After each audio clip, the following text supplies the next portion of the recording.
Fire service আসার আগে তারা চেষ্টা করে নিজেদের মধ্যে এখানে যারা এফসেকের এয়ারফোর্সের সদস্য ছিলেন তাদেরকে নিয়ে, কিন্তু এটা নিয়ন্ত্রণ আস্তে আস্তে এত দ্রুত ছড়ায়, তখন একটু পরে ফায়ার সার্ভিস আসে। ফায়ার সার্ভিসের সহায়তায় তারা তাদের সর্বোচ্চ চেষ্টা করে, এবং কিছুক্ষণ পরে আপনারা জানেন যে আমরা প্রায় আরো 600 আনসার সদস্য ডেপ্লয়, আপনারা মিডিয়া কর্মী যারা আছেন তারা দেখেছেন যে আমাদের সদস্যরা কিভাবে কাজ করছে, এবং কাজ করতে যে আমাদের 25 জন সদস্য আহত হয়েছে, অলরেডি 10 জন আনসার সদস্য সিএমএইচ এ ভর্তি আছেন, 8 জন কুমিটোলায় ভর্তি আছেন, বাকিদেরকে প্রাথমিক চিকিৎসা দিয়ে তাদেরকে আমাদের যে ব্যারাকে আছে ব্যারাকে প্রেরণ করা হয়েছে।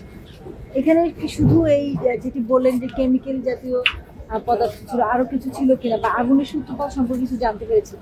সূত্রপাত সম্পর্কে আসলে এখনো যারা যায়নি, এটা আগুন নিয়ন্ত্রণের পরে এটা বিশদভাবে এখানে ফায়ার সার্ভিস আছেন, বিমানবন্দর কর্তৃপক্ষ আছেন, সবাই পরবর্তীতে এটা জানা যাবে।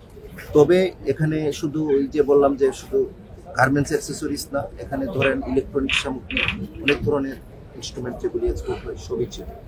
আপনার নাম আর পদবিটা? আমি হলো জোন কমান্ডার ঢাকা মহানগর উত্তর এবং কমান্ডার এয়ারপোর্ট আনসার ফোর্স। আমরা শুনেছি জি, মোহাম্মদ গুলাম মৌলা তুমি। ধন্যবাদ।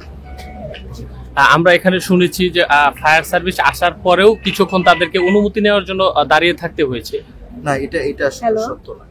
এখানকার যারা স্থানীয় ছিল তারা বলছে এটা সত্য। হ্যাঁ, পাওয়া যাবে। ওনারা আসার সাথে সাথে কাজ শুরু।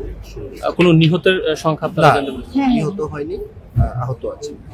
আমাদের আনসার সদস্য 25 জন আহত, আর পুলিশ সদস্য আছে, ফায়ার সার্ভিসের কিছু সদস্য আছে। এখানে পানির কি পর্যাপ্ত পরিমাণ ব্যবস্থা ছিল কিনা? পানি পর্যাপ্ত যতটুকু সম্ভব আমাদের অ্যাসপেক্টে ছিল যতটুকু সম্ভব।